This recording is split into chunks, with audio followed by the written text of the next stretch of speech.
How's it going? How's it going, guys? Welcome back to the Liberty Hour, streaming through Spreaker Studio, the 16 Jackson AJ1 Twitter account, and the A2 Jack YouTube channel. Make sure you check that out if you get a chance after this. But we are right back here, and I was talking with Michael a little bit about the stock market in relation to what's been going on with this virus, and I guess I'll go ahead and continue from here. So the market right now, I pay attention to the Dow futures, and basically what the futures are is it's an indication of what the markets are going to start at the next morning. And right now it's looking like the Dow is going to start roughly down about 300 or so. However, it has made considerable gains these last 3 days, as it was down to roughly about 18,500. And as we have seen, it has been climbing up big time. It is now up to 22,532. Saw another 6.4% gain today. I guess my question for you is, Michael, do you see this kind of going in a peaks and valleys kind of thing? Do you see it continue to go straight up, as there's been, talk about, the country reopening at a certain time, even though that's likely not going to be the case? Just what's your thoughts on this? Do you believe it's going to continue to go up? Do you think it's going to kind of crash back down again, as we saw over a 3-week period? Just what's your thought on what you expect to see these next couple of weeks when it comes to that? Well, the main thing is that you never know, but you could get like a good hunch about what's going to happen. What I think is going to happen is that it's going to still drop, because I still don't think people are going to expect it to spread that much, right? So even though there's some short-term good news and it's jumping up, I think you're going to get a lot of ups and downs, but for the most part, still go down. But at the same time, I feel like the market's gone down too much, so it could be like, with a little bit of good news, it could rebound and correct itself, like I said when I was texting you earlier. So I think it's still going to go down. What would you recommend to someone who wants to get involved in stocks, or is interested in kind of starting to get their feet wet with it? Would you say right now is a good time to kind of get invested in smaller stocks or in certain things? Do you think that you would recommend them to maybe wait until all of this passes? I mean, what would you say to somebody who's really interested in possibly getting involved with what's going on? Right. Well, stocks are always good, but it's important, if you're not on top of the news and you're not on top of everything, to have a broker like what I have. But when I was in penny stocks and when I was looking at the news and stuff, I did great. I did great stuff, because I knew for the most part what I was doing, and that's just it takes a lot of energy, and it takes 24/7, like, with your time, So it really depends on how it's partially luck, it's partially how much money you have, but penny stocks is a completely separate. If you're talking about safe stocks, I would say wait it out until it blows over, and it's always good to invest in some safe stocks. What would you say? I mean, you don't have to get necessarily specifics here, but what types of stocks would you say right now are probably more safe stocks? I have no idea, but just like the bigger stocks, the companies that are doing good, and you got to look at what the companies are doing with the coronavirus too, and how they're reacting to it, and that's going to tell you. But I'm not looking at any of that stuff, so I don't want to say. Well, I had actually one of my friends that was that's on Facebook that was saying that he actually is invested in a company that has just come out with a new coronavirus test, to where there's been these tests that we've seen weeks ago or a couple weeks ago, even as late as earlier this week. Some of these tests takes up to an hour for you to get the results and realize, what's actually going on.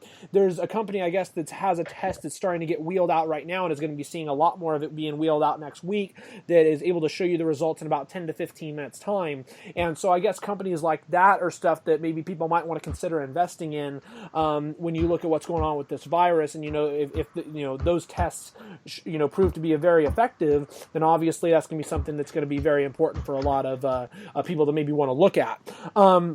Yes, but they're more risky. More risky, because if it doesn't work out, you lose all of your money, basically, if you're investing something like that. That is a good point. That is a good point. I kind of did want to transition in terms of staying kind of semi on the same thing, but I kind of wanted to transition a little bit.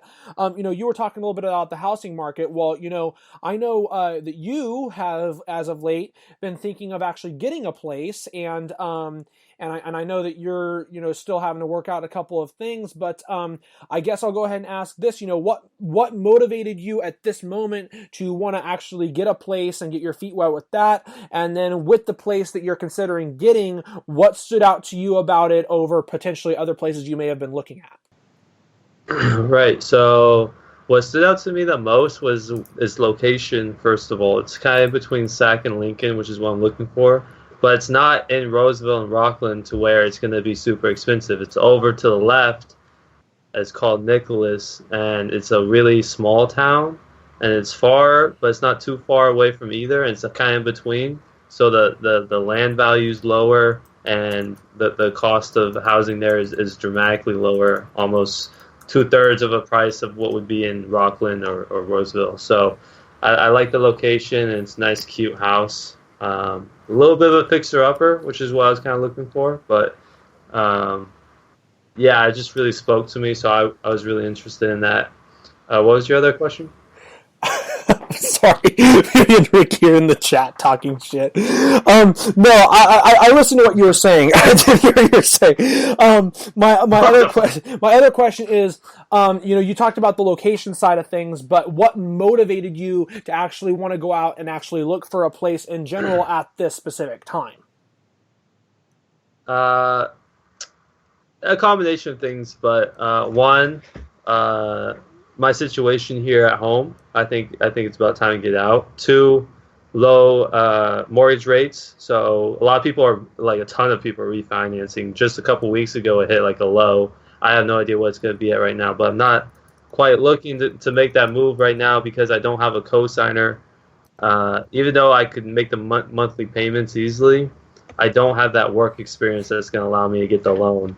My credit's good and all that, but I'm young. I'm too young for it. So I just gotta be patient.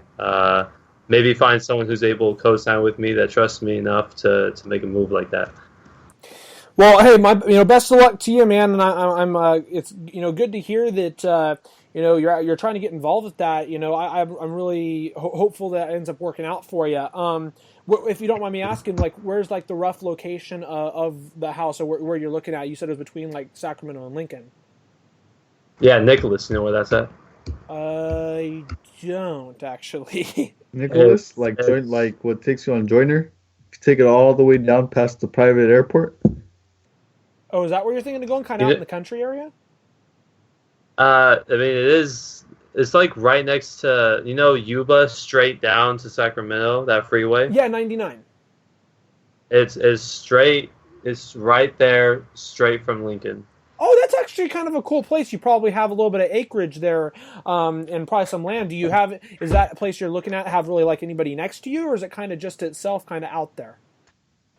It's a little town, so I have neighbors, but it's not a big piece of land. I just have a yard and a decent sized yard, but nothing crazy like an acre or anything like that. But the thing is, the land is much cheaper than in Roseville or Rockland, and it's not like in a sketchy area either, which is what I'm also looking for. Is it? Would that be Pleasant Grove then you're looking at, or is it? Because I know that's like pretty much in between here and Sac, and that's kind of like right by 99. Rockland or Roseville would be ideal. Oh, that's where we're thinking of going. Okay, actually more like there. Okay, gotcha. But because Nicholas is off to the left and it's not in that expensive area, that's what would be ideal. Is somewhere out in the country, because I do want a bit of land too. I like to have some yard space, entertain and stuff like that, and also just relax in my private area. Well, that's good. That's great to hear, man. I'm really happy for you, and I really hope it ends up working out. So best of luck on that, man. Good luck there. Of course, yeah, no problem.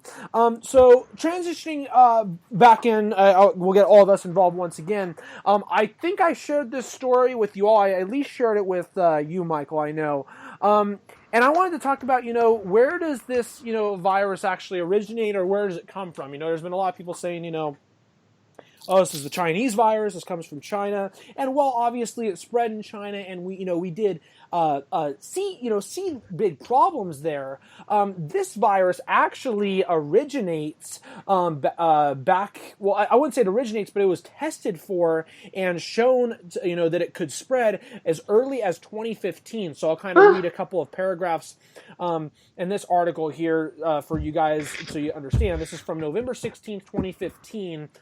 In The Scientist. Ralph Barrick, an infectious disease researcher at the University of North Carolina at Chapel Hill last week, published a study on his team's efforts to engineer a virus with the surface protein of the SHC-014 coronavirus, found in horseshoe bats in China, which obviously we know now pretty much is what started this. And the backbone of one that causes human-like severe acute respiratory syndrome, SARS, in mice. The hybrid virus could infect human airway cells and cause disease in mice, according to the team's results, which were published in Nature Medicine. The results demonstrate the ability of the SHC-014 surface protein to bind and infect human cells, validating concerns that this virus or other coronaviruses found in bat species may be capable of making the leap to people without first evolving in an intermediate host, which is what we've seen with this coronavirus. It mentions other coronaviruses because obviously this one's called COVID-19, which means there are potential other strands of this virus that could be out there. An important thing about this is in October 2013, the United States government put a stop to all federal funding for gain-of-function studies, with particular concern rising about the flu influenza, SARS, and Middle East Respiratory Syndrome, MERS. However, that stop came right after they began this study, so the National Institutes of Health still did fund this. The problems are that there was no cure or anything like that that could have possibly been funded after this was proven to be a thing. And I guess my question for you guys, not so that I don't have to necessarily keep it 100% in the political realm, is what do you think, how important is it that we do have people that actually are studying these types of things so that we could see potential more viruses that happen like this in the future? Do you think it's important that things like this are funded in some sort of way? And just overall, what's your thoughts on the fact that this was actually shown to be a thing even 5 years ago, and the fact that really nothing was done about it in that realm? Oh, jeez, dude. Well, I mean, I guess since you're asking me, because Michael, I don't know, I think he's jerking himself off or something. If you tell me, I think this should be funded. Yo, his mother's watching this. Whose mother? My mother? My mother doesn't know English. Mother. I don't care. I do not care. Go ahead, Ricky. Don't expose the boy. Goodness. Go ahead. Don't expose him. Oh, so there's a little bit of truth in that. No. Go ahead, Ricky. Okay, so as we were saying, yeah, dude, I think it's important that these things get funded. Honestly, I mean, like, I don't know how much they should get funded, because I know when it comes to science, it's very high risk, usually minimal reward when it comes to like new discoveries and funding things to like try to find vaccinations or try to find what this specimen does and how this reacts to this thing, like how people test with lab rats or chimpanzees and then like viruses break out from that way. Or like, they find cures for specific things. I don't know. I'm no scientist when it comes to like knowing how much resources and, funding they need. But I definitely do think it's important. And especially since 5 years ago, you said it got cut off in 2019, right? It got cut off in October of 2013. Oh, 2013. Okay, I thought I heard you say something about 2019. Yeah, I see. Okay, so that's what I'm saying. If it's been that long, yeah, I could see why it's been harder for them to like kind of work on these things, and why maybe one thing broke out and then now it's causing like mass chaos and stuff like that. For all we know, there's probably other like viruses and diseases out there that they're like now discovering and trying to cure and trying to find like all these solutions for that haven't been fully released to the press yet. So we're not all freaking out about that as well. We're all kind of just concerned about this. So to wrap it up, long story short, too long, didn't read. Yes, I'd say keep funding. Michael, I'll get your thoughts on it. Get me. Skip me? Okay, Aleeyah, I'll get your thoughts on it. He's over there having fun with himself. Finish. Actually, I don't want to cut you guys off because I've only got roughly about 30 seconds left in this part. So I'll get Aleeyah and Michael's thoughts on this in part 7, and that will probably be our last part to this podcast. So we'll be right back with some more of the Liberty Hour right after this.